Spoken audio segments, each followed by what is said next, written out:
Merci d'être avec nous pendant 30 minutes. Nous allons pouvoir discuter d'un certain nombre de sujets sur les aidants, sur à la fois leur diversité, comment arriver à être en quelque sorte, à se repérer dans cet univers qui est assez compliqué du fait qu'on a besoin toujours de se renseigner, d'avancer, d'être opérationnel.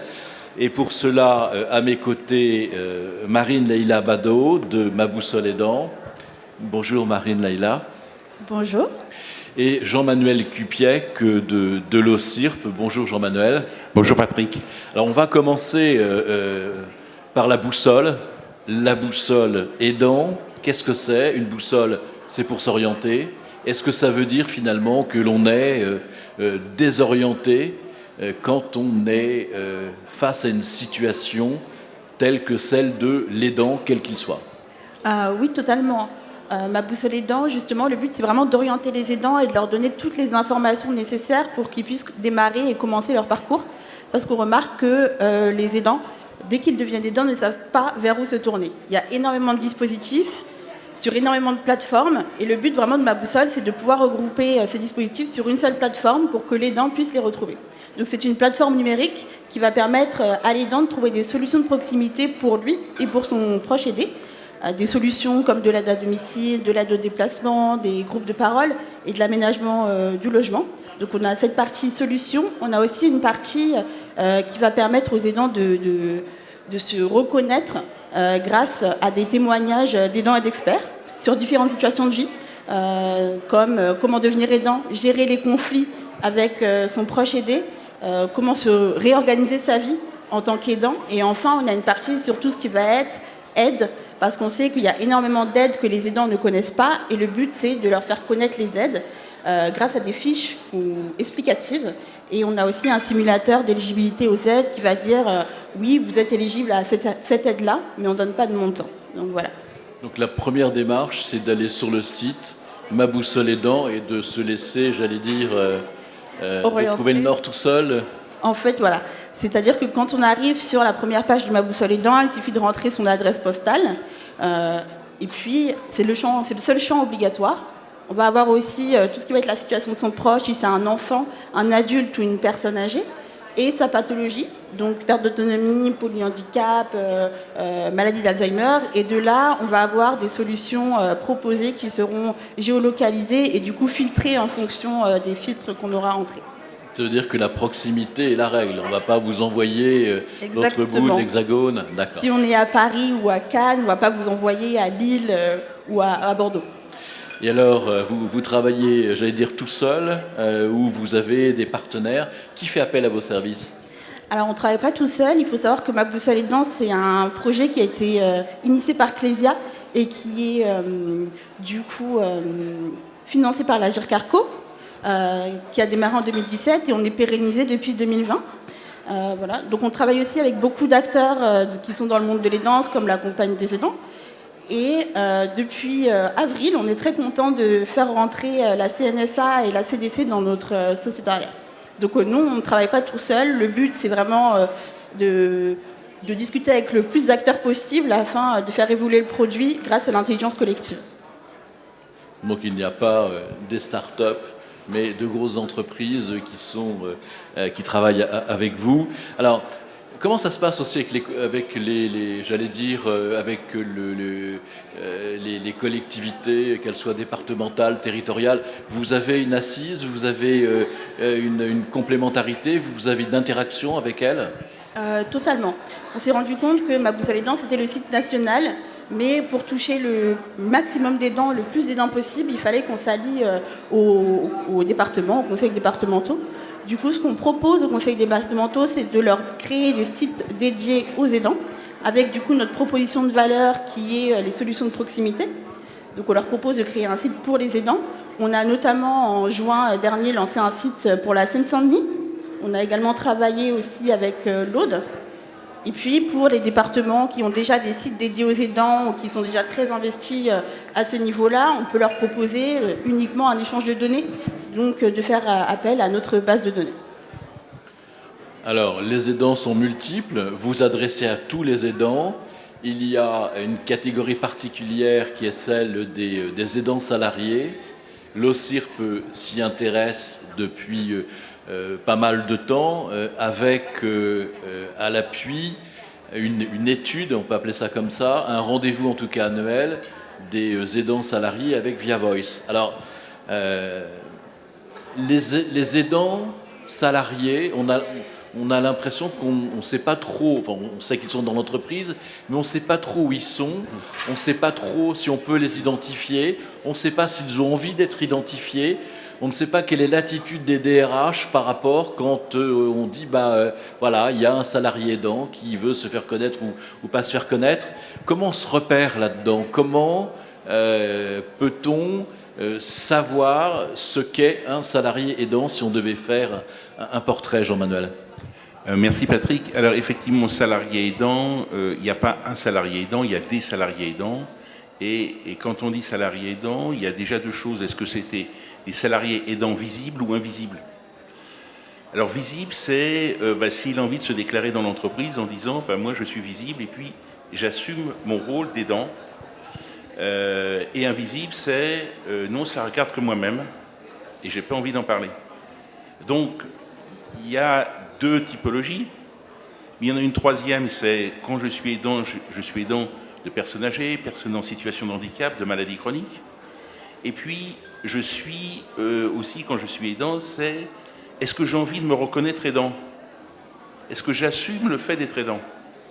Et donc, il y a une partie de déni d'être aidant, voire de tabou de ce sujet. Donc, on se rend compte qu'aujourd'hui, c'est un sujet excessivement compliqué, parce que même si on a fait une grosse évolution depuis la loi ASV, l'adaptation de la société au vieillissement sur cette thématique, on voit bien qu'il y a des freins qui existent en interne dans l'entreprise, et ces freins, ils sont des deux côtés, aussi bien des salariés aidants que des DRH. Et c'est quelque chose de compliqué, parce qu'il va falloir que petit à petit, eh bien, on assume de devenir aidant. Alors pourquoi il faut assumer? Parce que quand on est aidant, aujourd'hui, l'année dernière, on a dit on rentre dans l'aidance à quel âge? À 39 ans. Là, vous dites c'est jeune, hein? Et oui, c'est là une réalité. L'entrée dans l'aidance, c'est à 39 ans, et quand on est aidant, à 39 ans, on est aidant au minimum pour 5 ans. Donc c'est du temps long quand même. Et ce sujet-là, c'est un vrai sujet de société. Et pourquoi? Parce que c'est cette fameuse transition démographique qui fait qu'il y a moins de naissances, mais il y a plus de vieux, et qu'il y a un tassement de la courbe démographique sur ces sujets-là. Et donc l'aidant, en 2030, c'est l'INSEE qui le dit, 25% des salariés dans les entreprises sont aidants. À 25%, ce chiffre est quand même très significatif. Donc, on est quand même dans un problème de sociologie. L'aidant, c'est pas un problème technique, non, c'est l'acceptation d'être aidant dans notre vie. Et ça, on ne l'avait pas prévu.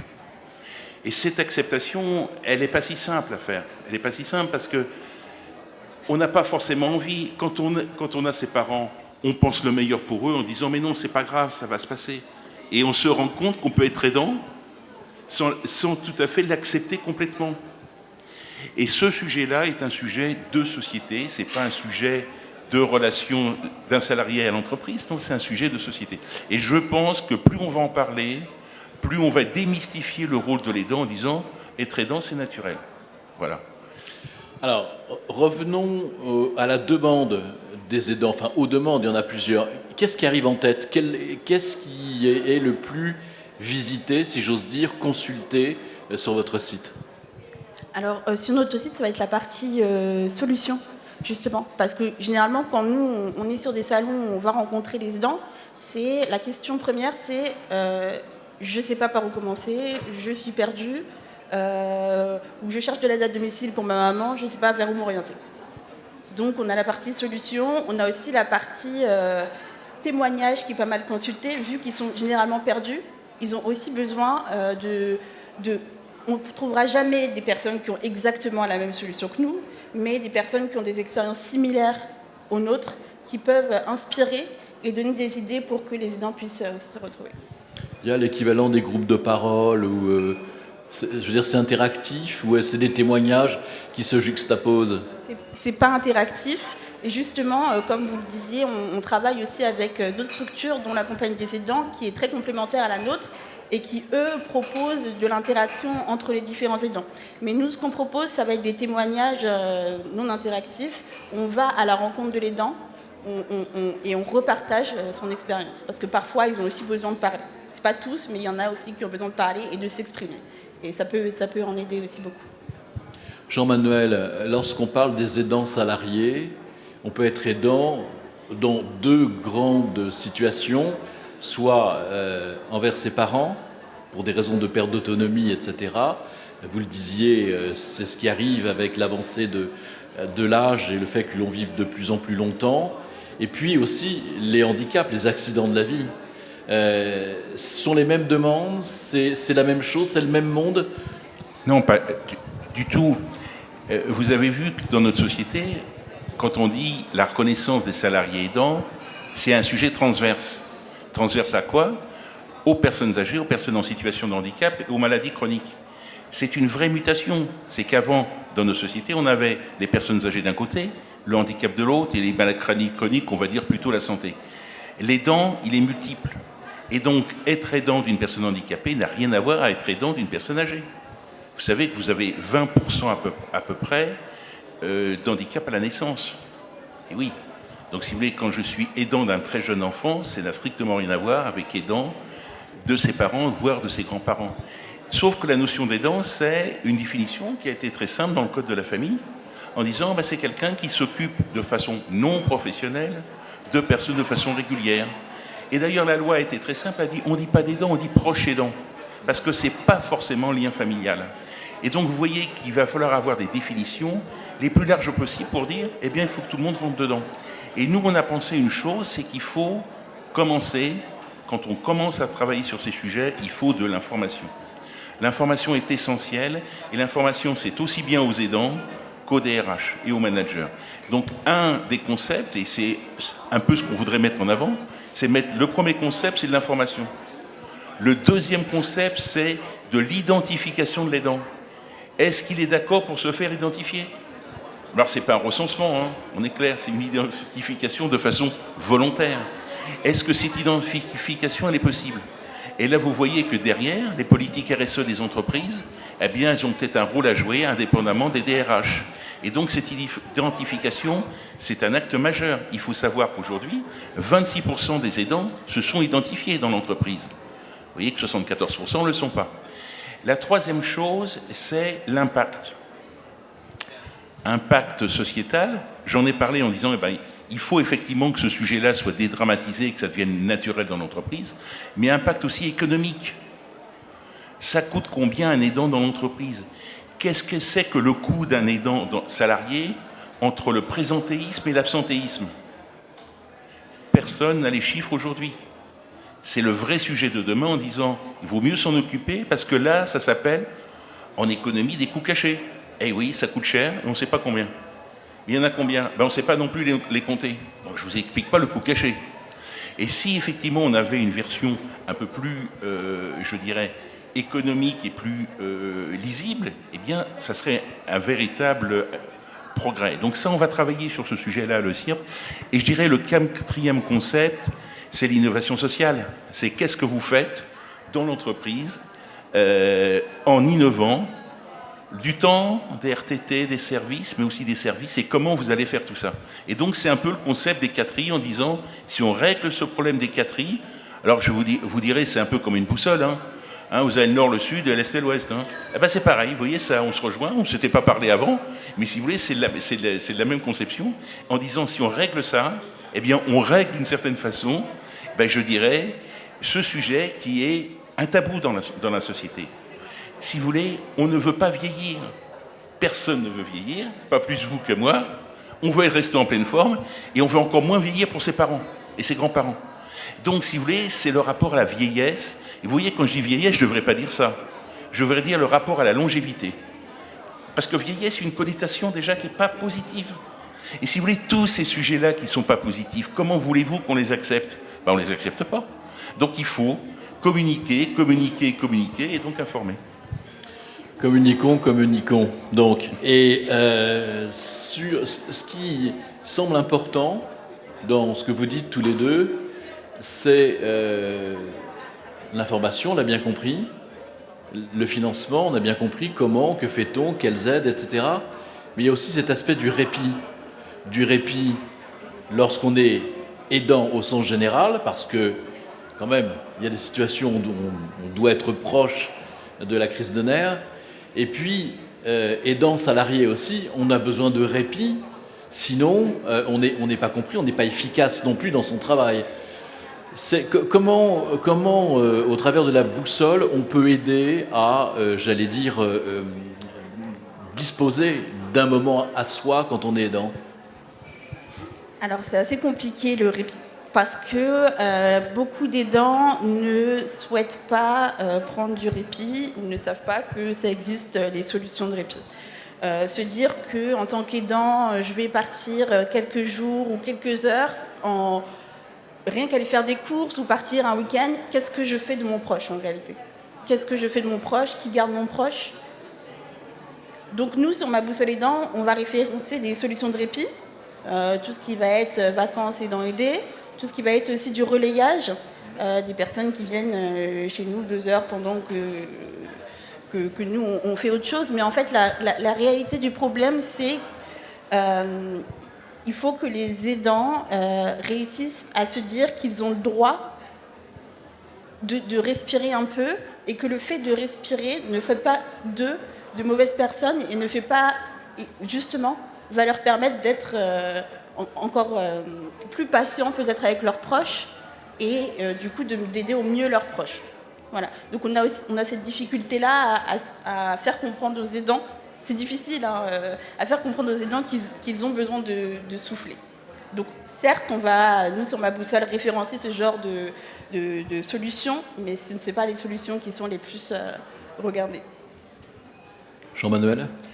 Oui, le répit, vous en parlez, c'est un sujet qui est un peu mis de côté aujourd'hui, parce qu'il y a peut-être aussi un phénomène de culpabilité de l'aidant vis-à-vis de l'aidé sur le répit. Je vous rappelle que la loi ASV, adaptation de la société au vieillissement, avait prévu initialement une aide de 500 € par an pour faire du répit. Vous voyez qu'à 500 € par an, vous ne faites pas grand-chose, et qu'effectivement, cette notion de répit, aujourd'hui, elle n'est pas bien donnée comme une solution pour les aidants. Je pense qu'il va falloir le revoir, et intégrer dans les services cette notion de répit en disant c'est essentiel. Et il faut le concevoir en disant il faut des lieux de répit. Alors il en existe en France qui économiquement ne fonctionnent pas bien parce qu'il faut un équilibre pour faire venir. Il y en a qui disent il faut faire venir l'aidant et l'aider en même temps. Oui, alors est-ce que c'est un vrai répit ça, si vous avez l'aidant et l'aider en même temps dans un lieu autre, je dirais, que l'environnement que vous connaissez au jour le jour?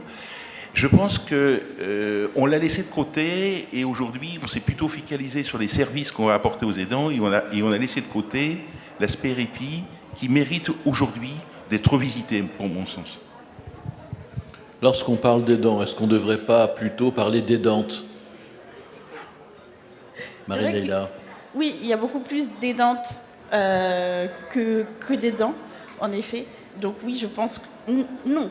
On ne devrait pas plutôt parler d'aidantes. Il y en a beaucoup plus, mais en effet, ça concerne les hommes ou les femmes. Il y a aussi des hommes qui vont s'occuper de leurs femmes qui sont en perte d'autonomie. Donc, Si je suis salarié aidant, j'ai envie d'en parler sans trop en parler. J'ai envie que certains le sachent, mais que tout le monde ne soit pas au courant. Je m'adresse à qui? Il y a quelqu'un dans l'entreprise qui peut m'écouter? C'est le DRH, c'est le chef comptable, c'est qui? Le chef comptable peut-être pas, mais le DRH sûrement, et ça dépend des tailles d'entreprise. Mais c'est vrai que ce ne sera pas le DRH le premier, ça sera le collègue, voire le manager, et après le DRH. Donc on voit bien que dans le lien de confiance, c'est le collègue qui sera le premier informé, mais sûrement pas le DRH. Pour les raisons que j'évoquais précédemment, c'est-à-dire que il y a le lien qui fait que j'ai pas envie d'expliquer ma vie, puis il y a la sanction. On se dit mais je suis aidant, Est-ce que ma carrière professionnelle va être impactée? La réponse est oui, elle va être impactée. Est-ce qu'on va me confier d'autres missions demain? La réponse n'est pas forcément oui. Et donc on voit bien que les aidants se disent, mais moi j'ai une double peine. J'ai une peine d'être aidant, mais parce que je ne l'ai pas choisi. Et l'ayant pas choisi, ça s'assure. C'est-à-dire que c'est un aléa de la vie. Un aléa, ça s'assure. Donc on dit, je peux m'assurer pour demain parce que je suis aidant. Ça, c'est une bonne chose. Et c'est de la prévoyance. C'est pas de la santé, c'est de la prévoyance. Il faut savoir que les aidants souffrent sur leur propre santé, de façon physique, mais aussi psychique. Et donc c'est très lourd, je dirais, de porter ça, de le porter surtout dans le temps. Donc il va falloir, si vous voulez, avoir de la protection sociale en la matière. Et la loi avait prévu, vous savez, mais c'était avant le Covid et donc ça n'a pas été bien fait forcément, que les branches professionnelles aient un objectif sur ça, ça s'appelle la NAO. Dans la NAO, on a l'obligation de négociation annuelle. Négocier ne veut pas dire aboutir, c'est-à-dire que je peux ouvrir le dossier mais pas conclure. Certaines branches professionnelles sont commencé à se saisir de ce dossier. Et moi je pense qu'il y a plusieurs axes d'entrée. Il y a un axe de branches professionnelles qui ont un rôle à jouer. Il y a un axe des grandes entreprises. Alors c'est vrai que le tissu français, c'est la TPE, PME, c'est pas que les grandes entreprises. Et il y a un axe RSE, c'est-à-dire, je pense que, vous savez, on parle de notation extra-financière maintenant dans les entreprises, en disant, on ne regarde pas que votre bilan, on va regarder aussi autre chose. Eh bien, dans cette notation extra-financière des entreprises, on doit avoir aussi ce volet aidant en disant, ça fait partie du tout. L'AMF, l'autorité des marchés financiers, vous voyez, donc quelque chose de responsable en France, eh bien, considère que la notation financière est essentielle. Et donc, je pense que par différents canaux, ce sujet-là va s'installer dans la vie. Et plus on va communiquer dessus, plus ça va être simple. Et puis un jour, on ne parlera plus des aidants, parce que ça ne sera plus un sujet. Mais ce n'est pas tout de suite encore, hein. On a encore du temps à faire. Et puis, Marine est là, oui. Il faut aussi penser à... C'est-à-dire que si on a un aidant dans son équipe, il faut qu'il puisse être accompagné aussi par son manager ou par ses collègues. C'est-à-dire qu'il faut aussi que l'entreprise pense à former les managers ou les collègues à gérer ce type de situation. C'est aussi un enjeu pour les entreprises. Sensibiliser. Alors justement, vous avez des retours de ceux qui consultent votre site, La Boussole Aidant. Est-ce qu'il y a, j'allais dire, qui va davantage consulter votre site avec le souci d'être compris? Je veux, pour être plus clair, il y a les aidants qui s'occupent de par exemple de leur enfant handicapé, et les aidants qui s'occupent de leurs parents. On a toujours l'impression que les aidants qui s'occupent de leurs parents n'osent pas trop le dire, alors que face à une situation de handicap, on a l'impression que tout est déjà, j'allais dire, structuré pour faciliter, entre guillemets, en tout cas pour accompagner la vie de l'aidant. Vous sentez cette dichotomie entre ces deux catégories ? On la sent, mais nous, c'est pas dû à ça. C'est dû au fait qu'on a lancé le projet uniquement sur la perte d'autonomie. Donc on a beaucoup plus de données sur tout ce qui va être perte d'autonomie, personnes âgées, que sur le handicap. Mais ce qu'on voit, et ce qui corrèle justement à ce que vous disiez, c'est qu'il y a beaucoup plus de femmes qui vont sur le site que d'hommes. Voilà. Jean-Manuel ? Un sujet important aussi, c'est qu'il faut savoir que dans les aidants, même s'il y a une typologie, on voit que c'est une femme qui est autour de 60 ans, vous voyez, alors on ne va pas faire des typologies sur ça, mais c'est quand même un peu, je dirais, dans ces âges-là. Vous avez aussi des aidants qui sont jeunes et qui ont moins de 25 ans, et en France, vous en avez 800 000. Donc si vous voulez être aidant, ce n'est pas simplement un problème d'âge aujourd'hui, vous avez des très jeunes qui sont aidants. Ceux-là, ils sont visibles. Enfin, ils sont visibles. Le gouvernement, la puissance publique l'a recensé d'une certaine façon en disant « Ah oui, ils existent aussi. C'est pas simplement la femme de 60 ans qui le fait. » Donc ça, c'est un point important. Ce que je voulais vous dire, c'est que le CIRP, ou le 6 octobre, Journée nationale des aidants, vous pourrez suivre notre observatoire que nous allons rendre officiellement. On termine à peu près les chiffres. Et le matin, nous serons à la Maison de la Radio et l'après-midi, nous serons au CESE sur ce sujet pour évoquer tous ces éléments et vous communiquez largement des chiffres sur ça, avec une vision des DRH cette année et de la responsabilité sociale des entreprises qu'on appelle l'ORS en disant « et vous faites quoi sur cette thématique ?» Et je pense que notre observatoire, c'est le deuxième, nous faisons front un troisième en 2023, j'ai déjà la thématique, et on va s'inscrire sur ça en disant « le but, et c'est ce que je vous ai dit tout à l'heure, c'est de l'information bien faite, et plus on informe, plus on comprend et plus on diffuse. » Plus les hommes seront informés, plus ils seront éclairés et plus ils seront libres. Je crois que c'est de Voltaire, j'ai un peu paraphrasé. Cela dit, informer c'est bien, former c'est aussi utile. C'est ce que vous disiez, Marie-Leila. Comment on peut former? Parce que c'est pas un métier, enfin c'est un métier que d'être aidant professionnel, mais être aidant proche, comme on dit, c'est pas un métier, c'est un lien souvent familial, affectif très fort. Qu'est-ce que vous pouvez faire pour faire avancer tout cela, cette connaissance Alors, pour la formation des aidants, il y a déjà des choses qui existent, comme des vidéos tutoriels sur comment réaliser un transfert, sur comment laver mon proche, faire la toilette. Donc, il y a déjà pas mal de tutos qui existent, des webinaires qui existent. Il y a beaucoup de choses qui se font au niveau du digital, mais en fait, le problème aussi, c'est comment aller les trouver. C'est la visibilité des choses qui existent. Il faut pouvoir les mettre en lumière. Et donc, c'est ce qu'on essaye de faire. Parce qu'on comprend bien le sens de l'information, vous développez les manifestations, les points de rencontre, les études, et c'est très bien, pour aller vers cette demande. Mais cette demande, elle ne vient pas forcément à vous naturellement. Qu'est-ce qu'on pourrait faire pour, aller aussi dans ce sens-là, peut-être un peu plus rapidement? Je sais que ce n'est pas très simple, la question. Oui, non, c'est pas très simple. Pour l'instant, c'est nous qui allons chercher le besoin. Parce que les aidants viendront pas, du moins pour l'instant, viendront pas nous dire spontanément qu'ils ont besoin de ça. Vu que la moitié des aidants ne se reconnaissent déjà pas aidants. Donc pour l'instant, c'est nous qui allons chercher les aidants. On essaie vraiment d'aller à leur rencontre aussi. Et c'est de là que remontent les besoins et remonte notre réponse. Alors pour conclure, la même question à tous les deux, un peu différente. Qu'est-ce que vous auriez, quel conseil donneriez-vous, Jean-Manuel, à un aidant salarié, donc se trouvant dans cette situation, dans une entreprise qui finalement n'a pas encore appréhendé le problème? Vous lui diriez quoi, ce salarié aidant?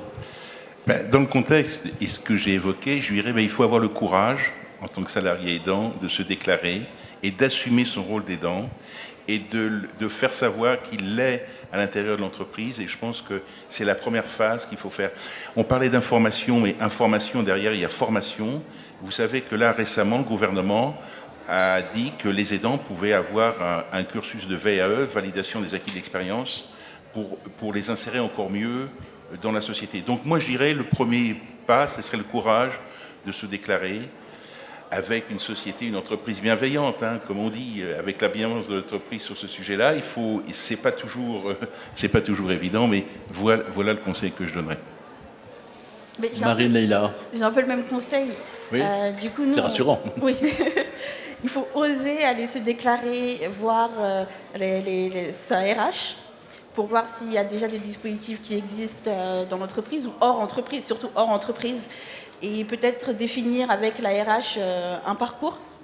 Il faut aussi être maître de sa propre narration, aller soi-même, aller le dire à ses collègues si on veut que ce soit nous qui aillent le dire. Donc voilà, aller le dire, et puis ensuite avoir un plan. Et grâce à l'aide des RH et des collègues et des personnes compétentes. Alors pour conclure, on peut créer le 11e commandement, vous serez d'accord? Aidons-nous les uns les autres, ça vous convient? Absolument, Patrick. Bien, ce sera notre conclusion, on peut les applaudir, merci.